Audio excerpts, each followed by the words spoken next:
Hey all y'all, welcome back to my channel. My name is Carrie. This is where I talk about knitting, my tips, my tricks, my opinions, and my preferences.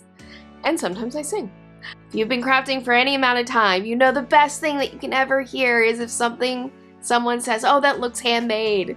And if someone like, oh, that looks homemade, then you kind of cringe inside because they look homemade.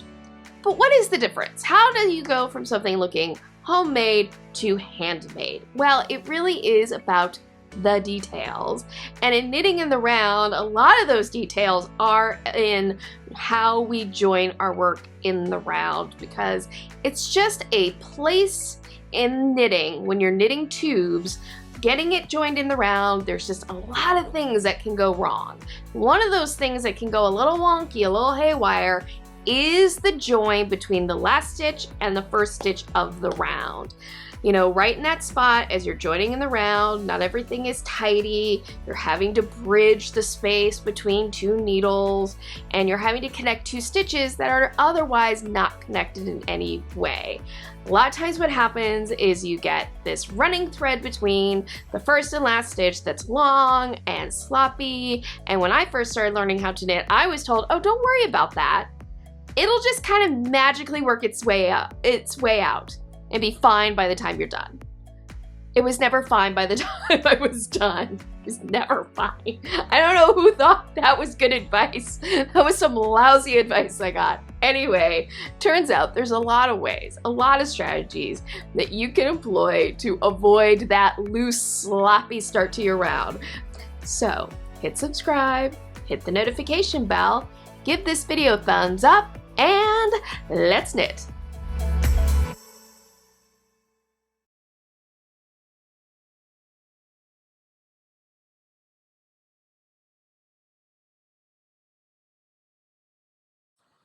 As we start the video, I want to remind you, I don't always say it, but I always have timestamps down in the description box that allow you to jump to different parts of the video.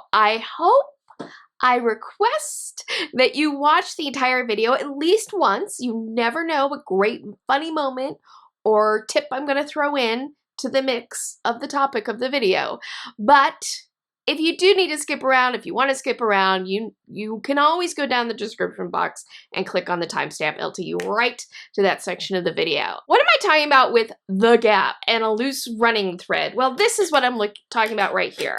Here's a piece that I joined in the round, and I did nothing except just join the pieces together. And look, I got this really ugly, hideous, long running thread. And if I were to keep knitting in the round with that, you know, it would get a little bit better, but not much. So I'm going to just knit another round. And you can see what it starts to look like as more rounds occur. So you can see now that I've knitted a round, it's gotten better, right? But it's still like, it's not as loose as it was when I started, but you can see how it just looks sloppy. It looks terrible. Like, that looks homemade. That's a homemade join. That is not a handmade join. So what can I do to improve this situation? Well, I'm going to share with you some tips and tricks today that is going to help make the beginning of your round look far more attractive than what this looks like. Because this looks bad.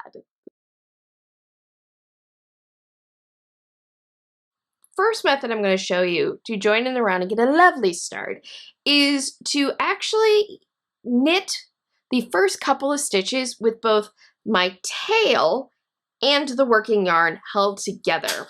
So I'll just insert my needle here, and I'm going to grab both the tail and the working yarn together, and I'm going to work into the first stitch of the round, pull up a little bit to close the gap, and then I'm going to work into the second stitch of the round, still holding the tail and the working yarn together. So I've knitted 2 stitches. I'm going to drop the tail now, and I'm going to just pick up my working yarn and continue knitting the rest of the round. So I'm back here at the beginning of my round, and you can see, look how much nicer that is now at the beginning of the round. It's so much nicer than that first attempt at joining in the round. It's so much more tidy. One thing to note about this technique is where the tail ends up. If you just join in the round, the tail is coming out of the last stitch of the round. But because I knitted the first 2 stitches with the tail and the working yarn held together, the tail is actually coming out of the second stitch of the round. So that might be something you want to be aware of if you like to use your tail as your marker for the beginning and end of a round. I'll go ahead and I'm going to knit one more round. When I knit this round though, remember, because I used my tail and my working yarn to knit the first 2 stitches, I have 2 threads of yarn coming out of the first and second stitch, so I need to make sure that I knit into both of them. So this is a very simple and straightforward way to avoid a gap and have a lovely start. The other nice thing about utilizing this method is sometimes at the beginning of a round, you get a jog between the first and last stitch of the round. And that happens because when we knit in the round, we're actually knitting in a spiral. And so the last stitch of a round actually sits up a little bit higher than the first stitch of the round. And so you get a jog. Now, if you're knitting in a solid color like I am, and you have the right kind of stitch pattern, that jog is imperceptible. Like, you're just not going to notice it. But there are places where it can be noticeable. And that is if you're doing color work, when you change for stripes, you'll notice the jog, and there's ways to avoid that. And the other places that you can notice it is when you are joining in the round and when you are binding off. But if you knit the first couple of stitches with the working yarn and the tail, you avoid that jog. By the way, the place where I learned that method, using the tail and the working yarn and a couple of different ways to avoid the gap, is in this book, Circular Knitting Workshop. If you really enjoy knitting in the round as much as I do, this is a really great resource. I learned so much in this book. I learned all about helix knitting. If you'd like me to do a video on that, give this video a thumbs up. I'd be happy to do that. But yeah, a lot of neat tips and tricks in this book about knitting in the round. It discusses using DPNs, 2 circular needles, magic loop, pretty much everything. It has a couple of fun projects in it. This has just really been an invaluable resource for me over the years. Again, this is Circular Knitting Workshop by Margaret Radcliffe. Really great resource. There will be an affiliate link. Hashtag cheeky plug. But yeah, I will have a link for this down in the description box. So the next way we're going to look at avoiding the gap is to do what I call the swap.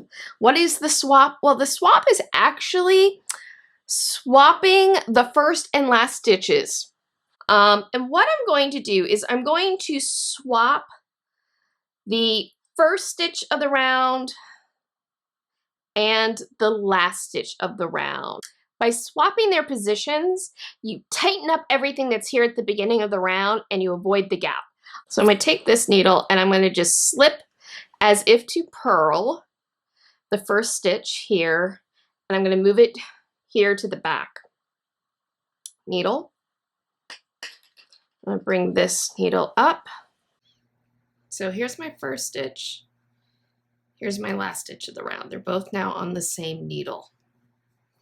I'm going to take my front needle here out, and how I'm going to swap this is I'm going to take my needle, I'm going to put it into this second stitch here, which this is the last stitch of the round, and I'm going to pass it over this stitch, which is the first stitch of the round, but I'm going to keep this stitch that I passed over on my needle.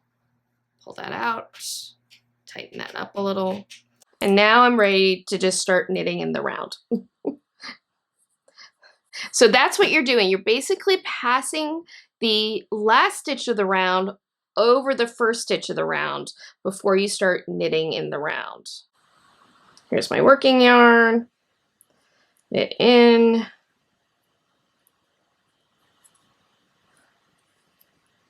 And now I'm going to just knit along. Do. So here I'm at the last stitch of the round and I'm all done. And this is what it looks like when I'm finished. It works really well in avoiding that gap and everything looking like it's on one plane. You don't have any jog or any step. But it's not my favorite because it almost looks like there's a little knot right there, right? Almost looks like there's a little knot. And so that's not my favorite thing about this technique. And it's also a little on the futzy side, right? Especially if you're using magic loop.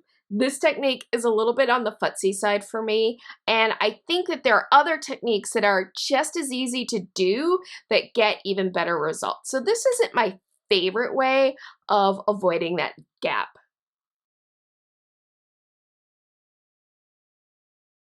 So what I'm going to do for this method is I'm actually going, when I cast on, I'm going to cast on one additional stitch that will then be basically decreased away. So you can also think of this as like a little bit of a decrease method. So I've been, for these little demos, I've been casting on 30 stitches. So this time when I cast on, I'm going to cast on 31 stitches. This method is in some ways very similar to the swap.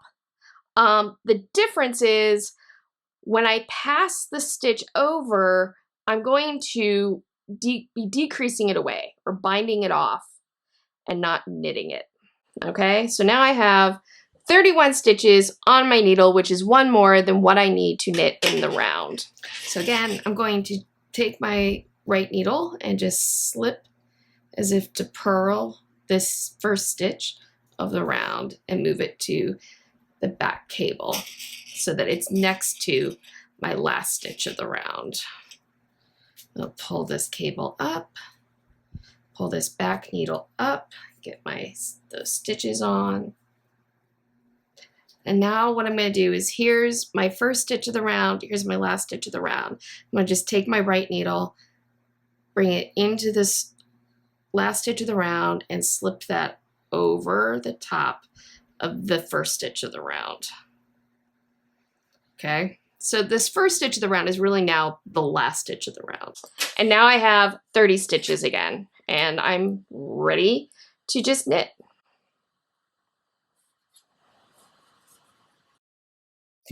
And now I'm here at the end of the round. So here, again, I'll bring this up towards the camera. So there's the beginning of the round, the beginning and the end of the round. And you can see it's nice and tidy. There's no gap. It looks pretty good. Similar to the swap. I think it's more elegant than the swap was, but similar to the swap, it does look just a hair different right there on that last stitch of the round. You can tell that the slant is just not quite the same. You can help disguise that when you weave in the tail by kind of weaving in the tail in such a way that it mimics the slants of your stitches of your cast on, however you may cast on, so this looks more seamless. But I think the next two ways I'm going to show you to avoid the gap actually get you a much more elegant start to the beginning of your round, and both of them take advantage of that loose, sloppy, long running thread that so often happens if you do no technique to avoid the gap. So let's take a look at that, because these next two are actually my favorite way of avoiding the gap. So this next method I think of as an afterthought method, and I think of it that way because I'm going to just join in the round without doing anything to avoid the gap. And I will most likely end up with that very loose, long running thread, but I'm going to take advantage of that running thread. And the nice thing about this method I'm about to show you is that if you forget to do anything, it's not a big deal. Or if you're like, I think I can join the round and not get the gap, and then you end up with the gap, it's not a big deal because you're gonna take advantage of that loose, sloppy running thread. So we are getting here to the end of the round. End of the round. Knit this last stitch, and despite my best efforts, I still ended up with a loose, sloppy running thread there. But what I'm going to do is I'm going to use this running thread, and I'm going to do a make one increase. So you'll see here, right, I used a long tail cast on, and I have these slants along the front, and they're leaning towards the right. So I'm going to do a right leaning make one. To do a right leaning make one, I take my left needle and I come behind the strand of yarn and lift it up. And then I can just work into the front of the leg. And now I have an additional stitch, right? So I cast it on 30 stitches. Now I have 31 stitches. What I'm going to do for this first stitch actually is I'm going to slip it and bring it to the back. And this, which was my second stitch of the round, is now going to be my first stitch of the round. And now I'm going to knit across until I get to my last two stitches, which I'll then decrease together. All right, so here I am, my last two stitches. So this was actually the first. This is actually the stitch that is my make one. So this is my last stitch of the round. This is the make one, and this was my first stitch of the round. So what I'm going to do is I'm going to knit two together, this make one and this stitch here. And I'm back to 30 stitches. And voila, here's the end of my round. And it's really, really lovely. And it looks seamless and continuous. I mean, you can maybe, if you look really closely, you're gonna see maybe something little right there, but it all looks good. It looks real good. Yeah. So that's what that looks like. All right, this is the last method I'm going to show for how to do a lovely join that binds or avoids the gap. Avoiding the gap. We're gonna avoid the gap. Just hands. This method, again, uses that long running thread to our advantage. All I'm going to do before I join in the round is I'm not going to knit my first stitch. So I'm going to slip my first stitch. Now this first stitch is going to remain my first stitch of the round. So I'm just going to slip it and join in the round by knitting into my second stitch first. Okay. And we're going to just knit the first round. All right, so I'm at my last stitch of the round. And I have a bit of a gap there. So what am I going to do? Well, this time, what I'm going to do is I'm going to do a repair, as if I had dropped the stitch or I had accidentally not actually knitted it. That can happen sometimes.